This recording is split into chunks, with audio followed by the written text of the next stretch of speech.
Salut les devins, c'est Saikyo. On a de tout nouveaux spoilers concernant l'épisode numéro 3 de la saison 3 de My Hero Academia, ou l'épisode 41 en tout, c'est comme vous voulez. Avant ça, j'ai une question importante pour vous.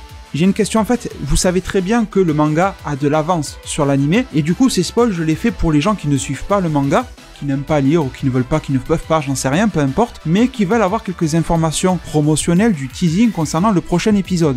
Mais j'ai une question, parce que étant donné que j'ai lu le manga, est-ce que vous voulez que je vous donne plus d'informations, un petit peu plus de spoil par rapport à cette intrigue-là liée à l'épisode et que je connais par rapport au manga, ou est-ce que vous voulez que j'en reste vraiment à ce qui nous est dit dans le magazine en japonais? Qu'est-ce qui vous convient le mieux? Comme ça, je pourrais vous cerner un petit peu mieux. Voilà, dites-moi dans la zone commentaire, et maintenant voici les spoils.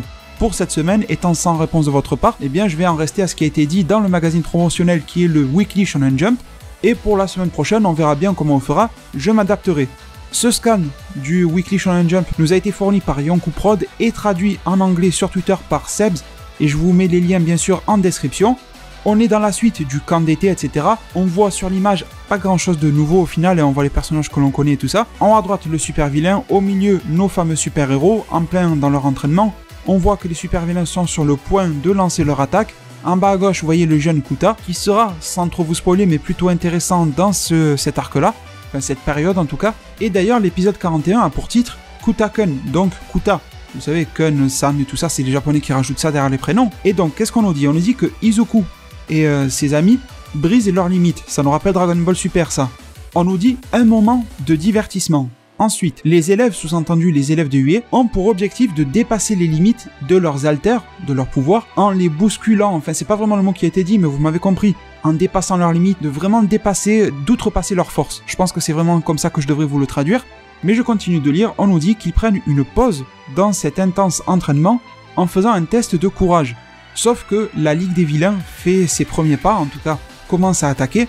Au même moment où les étudiants sont déjà en train de faire leur test de courage et ils sont par paire de 2, les vilains attaquent. Et on nous pose une question pour clôturer ce paragraphe. Est-ce que le camp d'été de la forêt, etc. va rester en paix malgré tout cela? Ensuite on nous dit cette semaine, Kuta. C'est bien le titre de l'épisode, donc on va beaucoup parler de ce jeune-là. On nous dit qu'il s'oppose à Izuku par rapport aux histoires d'Alter et tout ça, vous avez bien compris le délire, il n'aime pas les super-héros.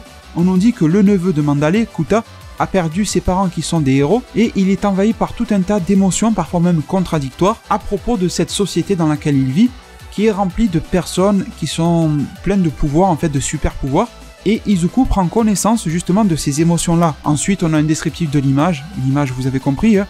On nous dit que Bakugo et Todoroki ont été mis ensemble pour le test de courage.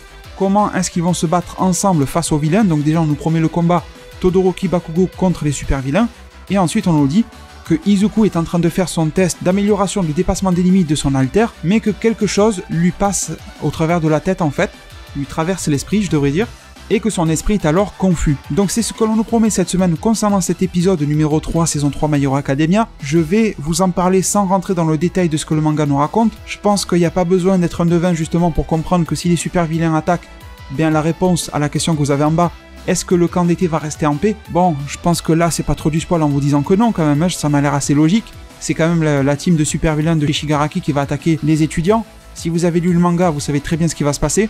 Et sinon, à part ça, sans vous spoiler, qu'est-ce que je peux attendre de cet épisode-là?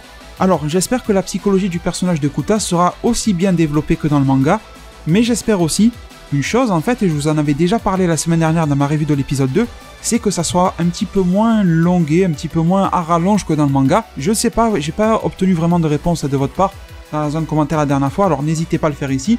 Je vous disais que cette période du camp d'été de Kuta et tout ça, des super vilains qui attaquent, je trouvais qu'elle s'étirait un petit peu trop dans la version manga, que c'était un petit peu trop long à mes yeux, ou en tout cas que c'était trop long par rapport à ce qu'on voulait nous y raconter.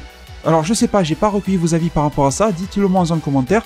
Quand je lis ces spoils, j'ai l'impression que ça va aller un tout petit peu plus vite que ça ne pouvait progresser en fait dans le manga à l'époque, et justement c'est pour me plaire parce que là, en un épisode, on fait à peu près 2-3 chapitres de mémoire dans My Hero Academia, donc c'est plutôt pas mal.